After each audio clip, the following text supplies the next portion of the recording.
Halo semuanya, balik lagi di Klik Movie. Kali ini kita akan membahas alur dari sebuah film yang berjudul Pound. Film ini menceritakan tentang seorang anak kecil yang dijadikan jaminan untuk hutang. Namun endingnya malah tidak terduga. Bagaimana ceritanya, langsung kita ke alur filmnya. Film diawali dengan memperlihatkan seorang penerjemah bahasa Mandarin yang bernama Park Sung-ai. Sung-ai kemudian bertemu dengan menteri dan memperkenalkan dirinya. Beberapa saat kemudian, Sung-ai pergi ke toilet untuk meredakan groginya dengan menelan permen karet. Beberapa saat kemudian, Sung-ai ditelepon oleh pamannya yang bernama Jongbi. Jongbi kemudian menyuruh Sung-ai untuk segera kembali setelah rapatnya selesai karena ia telah menemukan orang yang selama ini mereka cari-cari selama 10 tahun lamanya. Sung-ai kemudian segera pergi dan menuju ke bandara. Sin kemudian dibawa mundur ke tahun 1993 di kota Incheon. Terlihat dua debt collector yang bernama Jungbi dan Do Seok. Do Seok memiliki jiwa yang sangat keras, sedangkan Jungbi memiliki sifat yang berbalik dari Do Seok, di mana mereka sedang dalam misi untuk menagih hutang dari seorang wanita yang bernama Myongja, di mana Myongja adalah seorang imigran gelap dari Cina. Beberapa saat kemudian mereka melihat Myongja yang sedang berjalan dan berbelanja di pasar. Myongja yang melihat mereka berdua langsung berjalan berbalik arah untuk menghindar. Mereka kemudian segera mengejar Myongja. Do Seok lalu menagih hutang Myongja dan memaksanya untuk segera membayar. Namun Myongja belum bisa membayar karena suaminya yang baru saja meninggal. Do Seok kemudian mengambil anaknya Myongja yang bernama Sung-ai untuk dijadikannya sebagai jaminan. Myongja kemudian datang ke tempat bengkel yang dulu tempat suaminya bekerja. Ia meminta gaji suaminya, namun pria di sana mengatakan bahwa suaminya sudah diberikan gaji dan sudah dibayarkan. Myongja kemudian mencoba meminjam uang di sana, namun ia tidak diperdulikan. Myongja kemudian menelpon pamannya untuk meminjam uang. Pamannya pun meminjamkannya uang, namun dengan syarat Myongja harus memberikan Sung-ai kepadanya demi kebaikan Sung-ai. Myongja kemudian menelpon Do Seok dan memberitahukan bahwa ia akan membawa uangnya besok pagi. Do Seok juga mengancam Myongja jika ia tidak menepati perkataannya, maka Sung-ai akan dikirim ke panti asuhan. Myongja kemudian keluar dari telepon umum, namun sayangnya ia ditangkap oleh pihak kepolisian karena ia merupakan imigran gelap. Do Seok dan Jung-bae kemudian kembali ke rumahnya serta mengajak Sung-ai dan mengatakan bahwa Sung-ai akan tidur di sana untuk malam ini sebelum besok ibunya membayar hutang. Kemudian terlihat Sung-ai yang menangis di kamar tidurnya. Keesokan harinya, Do Seok dan Jung-bae pergi ke kantor bos mereka. Bos mereka kemudian memarahi mereka karena menculik anak kecil sebagai jaminan. Bos mereka kemudian menyuruh mereka untuk segera mengembalikan anak itu dan mengambil uangnya. Jika tidak, mereka tidak akan digaji selama 3 bulan ke depan. Mereka kemudian pergi dari sana. Jam 9 telah berlalu, namun Myongja belum juga datang untuk membayar hutangnya. Do Seok kemudian mendesak Sung-ai untuk memberitahukan alamat rumahnya untuk mencari Myongja. Namun di tengah-tengah perjalanan, Sung-ai kemudian keluar dan kabur dari dalam mobil. Do Seok mulai mengejar Sung-ai. Di tengah-tengah itu sepatu Sung-ai terlepas, namun ia tetap terus berlari dan bersembunyi. Do Seok dan Jung-bae akhirnya beristirahat karena mereka tidak dapat menemukan Sung-ai. Mereka kemudian pergi dan membiarkannya begitu saja. Malam harinya, Sung-ai kembali ke rumahnya. Ia kemudian masuk ke dalam. Di sana Sung-ai mengingat kenangannya bersama ibunya dulu saat pertama kali mereka tinggal di sana. Keesokan harinya terlihat Myongja yang sudah ditahan di kantor imigrasi dan akan dideportasi ke Cina. Namun polisi masih bingung karena belum bisa menemukan anaknya. Kemudian Do Seok dan Myongja berbicara berdua. Myongja menanyakan tentang anaknya dan Do Seok menjawab bahwa Sung-ai baik-baik saja. Myongja kemudian menyuruh Do Seok untuk menghantarkan Sung-ai ke pamannya karena akan diadopsi dan pamannya Sung-ai akan memberikan Do Seok uang untuk membayar hutangnya. Myongja juga kemudian memberikan nomor paman Sung-ai dan foto kenangan kepada Do Seok. Kemudian terlihat Sung-ai yang sedang bersiap-siap untuk pergi dari rumah itu. Beberapa saat kemudian Do Seok datang ke rumah itu dan hanya menemukan rumah itu yang sudah kosong dan satu pasang sepatu Sung-ai yang terlepas kemarin, serta pesan dari Sung-ai untuk ibunya yang bertuliskan, "Aku akan pergi ke ibu." Terlihat Sung-ai yang berjalan menelusuri kota untuk mencari ibunya. Hingga malam tiba, seorang laki-laki kemudian mendekati dan menangkap Sung-ai. Sung-ai kemudian menggigit tangan laki-laki itu. Do Seok kemudian datang dan langsung menendang laki-laki itu dan mengatakan untuk tidak menyentuh jaminannya. Sung-ai kemudian memegang tangan Do Seok sambil menangis. Ia meminta Do Seok untuk mengembalikannya ke ibunya. Do Seok kemudian mengatakan bahwa ibunya sudah kembali ke Cina dan paman Sung-ai yang akan menjemputnya untuk diadopsi. Sung-ai kemudian terus menangis dan bersikeras untuk menemui ibunya dan Do Seok pun kemudian menahannya. Mereka kemudian kembali pulang. Sin kemudian dibawa ke Sung-ai yang sudah besar yang sedang dalam perjalanan menuju ke Incheon untuk mencari pamannya. Kembali ke Sung-ai Ai kecil, terlihat ia yang sedang berberes-beres rumah. Du Seok dan Jung Bae kemudian pulang. Mereka melihat rumah yang sudah bersih. Beberapa saat kemudian, Paman Sung Ai menelpon Du Seok. Paman Sung Ai kemudian memberikan Du Seok uang sebesar 500.000 won untuk membawa Sung Ai jalan-jalan sementara sebelum ia jemput. Dan dia akan membayar 1 juta lagi setelah itu. Mereka kemudian pergi berjalan-jalan. Di tengah perjalanan, Sung Ai membaca salah satu poster pengumuman pemenang di tepi jalan itu. Ia kemudian menanyakan nama Du Seok. Du Seok pun memberitahukan namanya. Sung Ai kemudian mengejek nama Du Seok dan membuatkannya nama baru, yaitu Sung Bu. Dan Du Seok pun sepertinya menyukai nama itu. Mereka kemudian menikmati waktu mereka dengan berbelanja dan bermain. Beberapa saat kemudian, Sung Ai mengatakan ingin menonton konser artis yang bernama Shu Tae-ji. Dan Du Seok pun akhirnya menuruti permintaan Sung Ai. Selesai menonton konser, Sung Ai ingin mendapatkan poster dari Shu Tae-ji. Namun, ia harus membeli kasetnya terlebih dahulu dan akhirnya Du Seok pun terpaksa membelikannya. Mereka kemudian kembali pulang. Sampai di rumah, mereka kemudian merayakan perpisahan dengan Sung Ai karena Sung Ai akan diambil besok oleh pamannya. Keesokan harinya, Du Seok mengantar Sung Ai ke stasiun untuk bertemu dengan pamannya. Sung Ai kemudian meminta Du Seok untuk menghantarkannya ke toilet karena ia ingin pipis. Du Seok pun menghantarkannya. Beberapa saat kemudian, Du Seok melihat alat pemutar kaset dan ia pun membelikan itu untuk Sung Ai. Paman Sung Ai kemudian datang. Du Seok kemudian memberikan foto kenangan Sung Ai dan ibunya, serta berjanji akan selalu mengirimkan pagar. Sung Ai pun kemudian pergi dari sana. Terlihat Du Seok yang sedikit bersedih karena kepergian Sung Ai. Kemudian Du Seok mengeringkan pagar kepada Sung Ai, namun pagar itu tidak pernah dijawab sehingga membuat Du Seok mulai curiga. Malam harinya, Du Seok menghubungi rumah paman Sung Ai. Istrinya yang menjawab. Ia memberitahukan kalau paman Sung Ai tidak pernah pulang bahkan 1 tahun lamanya. Du Seok kemudian meminta nomor pagar paman Sung Ai, namun paman Sung Ai tidak mempunyai pagar. Keesokan harinya, Du Seok mulai mencari tentang paman Sung Ai dan melacak lokasinya. Malam harinya, Du Seok menemui paman Sung Ai dan langsung menghajarnya, memaksanya untuk memberitahu tempat Sung Ai dibawa. Terlihat Sung Ai yang ternyata dibawa ke klub malam Cha-Cha-Cha. Sung Ai dipekerjakan di sana layaknya seorang pembantu untuk bersih-bersih di sana. Malam harinya ketika semua orang sedang sibuk bekerja, Sung Ai kemudian mengambil telepon di sana dan mengirimkan pagar ke ibunya. Kembali ke Du Seok, ia menemukan tas sekolah Sung Ai yang tertinggal. Ia kemudian mendekati tas itu dan menemukan pagar Sung Ai di sana. Du Seok kemudian mengirimkan pagar ke Sung Ai dan memberitahukan nomor teleponnya, serta menyuruh Sung Ai untuk menelpon balik jika menerima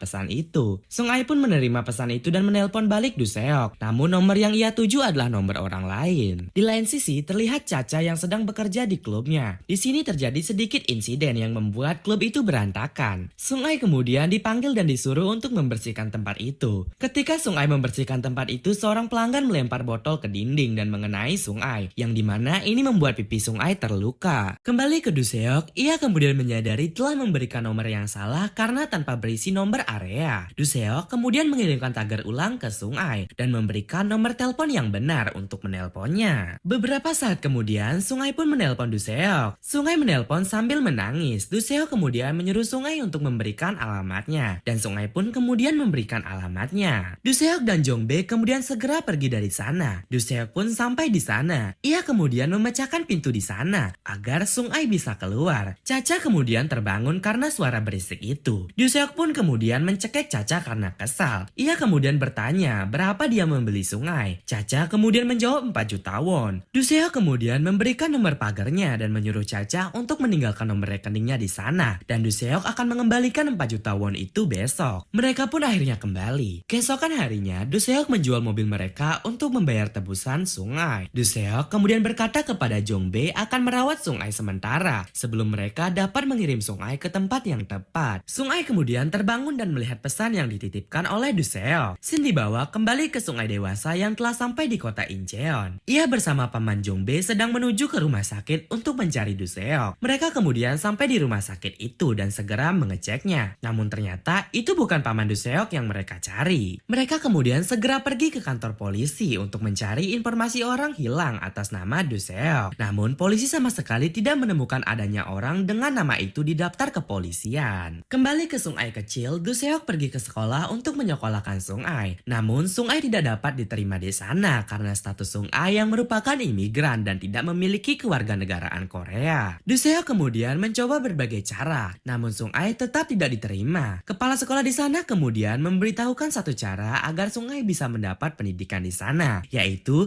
dengan mengangkat Sung Ai sebagai anak Du Seok agar Sung Ai menjadi warga negara sah di sana. Sung Ai yang mendengar itu kemudian pergi keluar dan marah karena ia takut kalau ibunya akan membencinya karena telah menjadi anak orang lain. Malam harinya, Jong Bae memujuk Sung Ai dan akhirnya Sung Ai pun mengiyakannya. Dan Sung Ai pun mulai bersekolah serta tumbuh menjadi anak yang pintar. Beberapa tahun kemudian setelah Sung Ai tumbuh dewasa, terlihat ibu Sung Ai yang kembali ke Korea dan melihat anaknya yang sudah tumbuh dewasa. Beberapa hari kemudian, Du Seok mengantarkan Sung Ai untuk hari ujiannya serta menyemangatinya agar lulus ujian. Hingga singkat cerita, Sung Ai kemudian berhasil melewati ujiannya dan sekarang ia sudah melanjutkan pendidikan di salah satu universitas di Korea. Terlihat Du Seok yang tampak gelisah menunggu Sung Ai pulang karena Sung Ai sedang melakukan kencan pertamanya malam itu. Beberapa saat kemudian, Sung Ai pulang dan diantar oleh seorang pria dengan keadaan mabuk. Pria itu kemudian diinterogasi oleh Du Seok. Beberapa saat kemudian, telepon rumah berdering, di mana itu adalah telepon dari nenek Sung Ai. Nenek Sung Ai meminta tolong kepada Du Seok untuk membawa Sung Ai menemui ibunya, dikarenakan ibunya yang sedang sakit parah. Keesokan harinya, Sung Ai dan Du Seok pun pergi ke Cina untuk menemui Myongja, ibu Sung Ai. Mereka kemudian sampai di rumah nenek Sung Ai. Sung Ai kemudian segera menemui ibunya. Beberapa saat kemudian, Myongja berbicara dengan Du Seok. Ia kemudian menunduk dan berterima kasih kepada Du Seok karena telah menjaga dan membesarkan putrinya. Tiba di hari terakhir di mana Sung Ai harus kembali, Myongja berbicara dengan Du Seok. Ia meminta agar Du Seok bisa membantunya mempertemukan Sung Ai dengan ayah kandungnya. Dan mereka pun lalu kembali ke Korea. Keesokan harinya, Sung Ai melihat sepatu Du Seok yang sudah rusak. Sung Ai kemudian menelepon Du Seok mengatakan bahwa ia akan pergi untuk kegiatan camp selama 3 hari. Namun ternyata Sung Ai pergi untuk bekerja selama 3 hari itu, di mana hasil kerjanya digunakan untuk membelikan Du Seok sepatu baru. Kemudian di lain sisi, Du Seok sedang mencari alamat ayah Sung Ai. Ia kemudian menemukan ayah Sung Ai yang ternyata sudah memiliki keluarga. Kemudian pada malam harinya, Sung Ai kembali ke rumah dan ia akan memberikan surprise sepatu itu kepada Du Seok. Beberapa saat kemudian, Du Seok menelpon Sung Ai untuk menemuinya di suatu tempat, di mana Du Seok kemudian mempertemukan Sung Ai dengan ayahnya. Dan Du Seok pun kemudian pergi dari sana. Jung Bae kemudian memarahi Du Seok karena telah mempertemukan Sung Ai dengan ayah kandungnya. Karena bisa saja Sung Ai akan melupakan Du Seok setelah bertemu dengan ayahnya yang jauh lebih kaya. Du Seok kemudian pergi meninggalkan Jung Bae dan kembali ke rumahnya. Ia kemudian masuk ke kamar Sung Ai dan melihat foto kenangan Sung Ai saat masih kecil. Beberapa saat kemudian Sung Ai menelpon. Ia memanggil Du Seok dengan sebutan ayah dan menyuruhnya untuk menjemputnya segera. Du Seok pun yang mendengar itu sangat senang dan segera pergi untuk menjemput Sung Ai. Namun di tengah perjalanan, Du Seok merasakan pusing yang dimana itu membuatnya terjatuh dan mengalami kecelakaan. Dan ini menjadi hari terakhir Sung Ai melihat Du Seok karena setelah itu Du Seok menghilang entah kemana dan Sung Ai telah mencari Du Seok selama 10 tahun lamanya. Namun belum juga bisa menemukan Du Seok. Kembali ke Sung Ai dewasa, ia terlihat sedang menangis di perjalanan karena belum bisa menemukan Du Seok. Beberapa saat kemudian, ia melihat poster pengumuman di jalan. Hal ini mengingatkan Sung Ai akan dirinya dulu yang sempat memberikan Du Seok nama Sung Bu. Sung Ai kemudian menyuruh Jong Bae untuk kembali ke kantor polisi. Sung Ai kemudian menyuruh polisi untuk mencari informasi orang hilang atas nama Sung Bu. Dan akhirnya Sung Ai pun menemukan Du Seok yang berada di rumah sakit jiwa. Sung Ai kemudian memberikan Du Seok sepatu yang dulu akan diberikannya untuk Du Seok. Dan kemudian Sung Ai menemukan mutasi rekening tentang biaya pendidikan dan hidupnya yang Du Seok persiapkan selama ini. Sung Ai pun kemudian menangis dan memeluk Du Seok dan film pun berakhir.